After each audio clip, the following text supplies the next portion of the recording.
Hello students, how are you? Welcome to DS online classes. This is 11 Commerce and subject is business study. Uh, uh, हम लोग जो है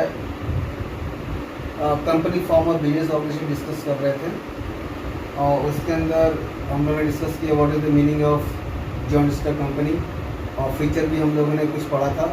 feature के अंदर separate layer entry हम लोगों ने डिस्कस कर लिया था और लाइबिलिटी भी हम लोगों ने डिस्कस कर लिया था, ऑलरेडी डिस्कस कर लिया था, लेकिन कुछ बच्चों को डिमांड है कि सर इसका जो है वीडियो बना के भेजें, तो लाइबिलिटी का वीडियो जो है मैं आपको जो है प्रेजेंट कर रहा हूँ।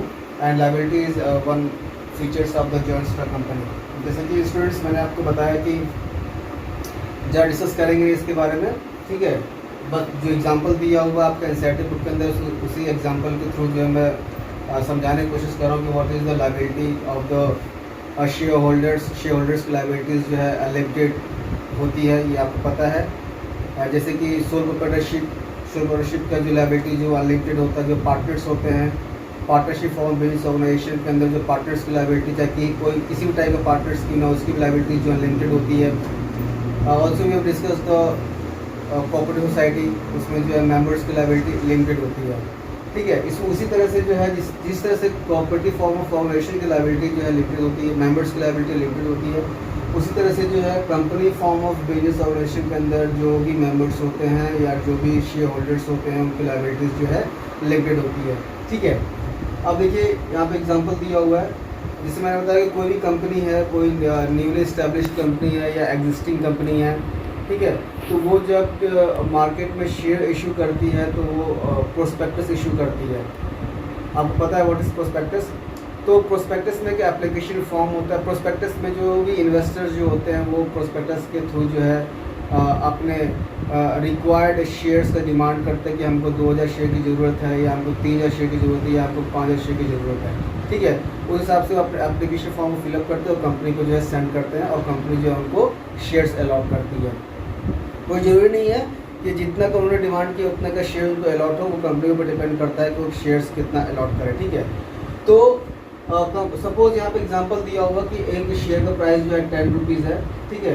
और देखिए 10 रुपीज़ जो है एक शेयर का प्राइस है और कंपनी जो है अपने इन्वेस्टर से जो है एक ही बार में जो है वो 10 रुपये का डिमांड नहीं करती है। पर शेयर के हिसाब से जो है वो एक ही बार में 10 रुपये की डिमांड नहीं करती है।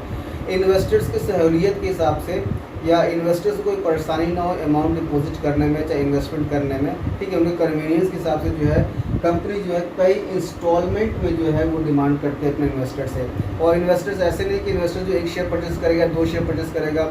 बहुत से इन्वेस्टर जो होते हैं 2 लाख 3 लाख 5 लाख तक का इन्वेस्टमेंट करना चाहते हैं वो, ठीक है। और सपोज कल अगर मैं ही हूँ चाहे आप ही हो, अगर आप किसी रिलायंस कंपनी का अगर शेयर निकला हुआ है तो ठीक है, आप चाहोगे, एक रेप्यूटेड कंपनी है, चाहे टाटा है चाहे बिरला है, अगर उसका नया IPO निकला हुआ है, IPO से अगर शेयर नया निकला हुआ मार्केट के अंदर ऑफर किया उस कंपनी ने, तो कोई भी इन्वेस्टर जो चाहेगा कि मैं जो इस कंपनी का जो है मैक्सिमम शेयर जो परचेस करूँ, ठीक है।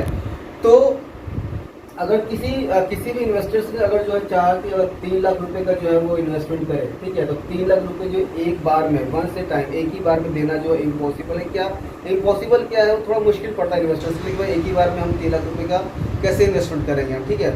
तो इस चीज़ को जो है दूर करने के लिए जो है कंपनी क्या करती है कि आपसे जो 3 लाख रुपये इकट्ठे नहीं मांगती है। वो कहते हैं कि ठीक है, आप जो है इंस्टॉलमेंट में को जो है आप जो है इन्वेस्टमेंट करिए हमारी कंपनी के अंदर, जो भी जितने भी नंबर ऑफ शेयर्स आपने परचेज करना है वो एक ही बार में मत करिए, आप इंस्टॉलमेंट में पे करिए। इसीलिए जो है देखिए यहाँ पे लिखा हुआ है कि सपोज कर लीजिए कि अगर एक जो है प्राइस शेयर का प्राइस जो है 10 रुपीज़ है, ठीक है, तो वो जो है 2 रुपये पर शेयर जो है एप्लीकेशन में डिमांड करती है, 2 रुपये जो है फर्स्ट कॉल पे डिमांड करती है, ठीक है, 3 रुपये जो है वो सेकेंड कॉल पे डिमांड करती है और रिमेनिंग अमाउंट 3 रुपये जो है थर्ड एंड फाइनल कॉल पे डिमांड करती है, ठीक है।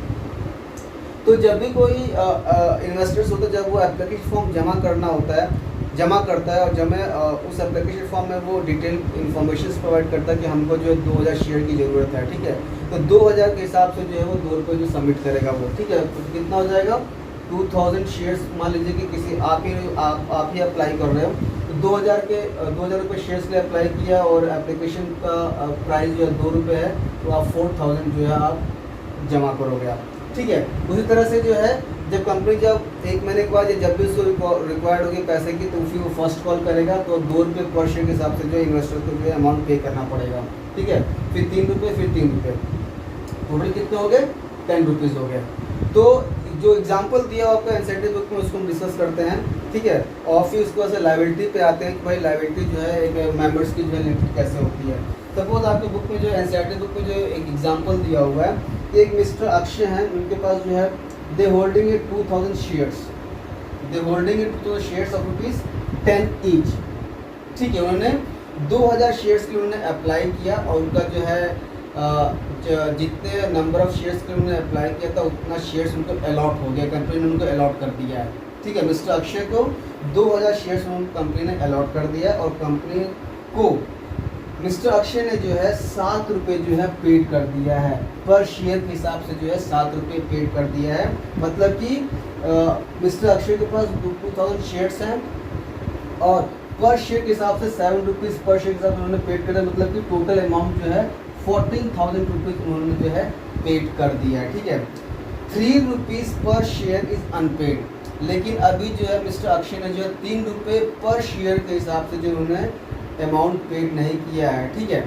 अब हम लायबिलिटी की बात आते हैं। देखिए, अगर मिस्टर अक्षय जो है पूरा amount 2000 shares multiplied by 10 that is 20,000, ठीक है।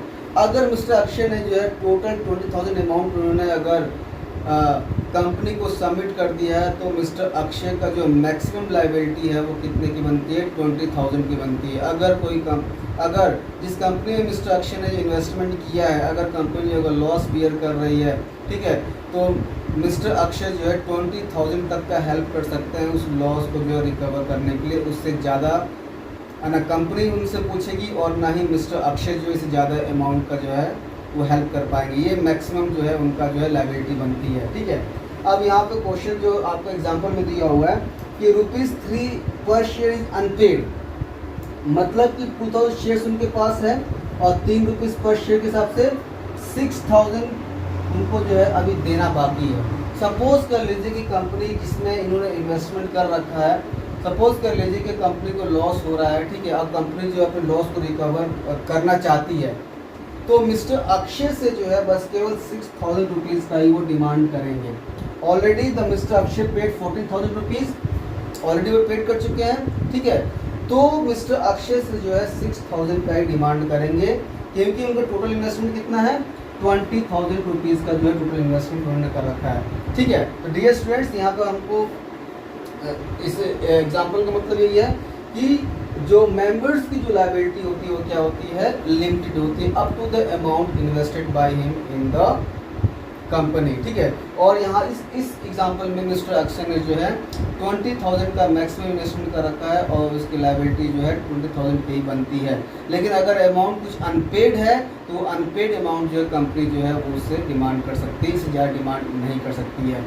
सो this example shows that the members of the company or shareholders have a limited liability, and liability limited कैसे होती है, कैसे है, जितना उन्हें अमाउंट इन्वेस्टमेंट कर रखा है। डियर स्टूडेंट्स, आई होप आपको ये समझ में आ गया होगा। In the next video we will continue the same topic, future of a joint stock company. Till then, thank you, have a good day.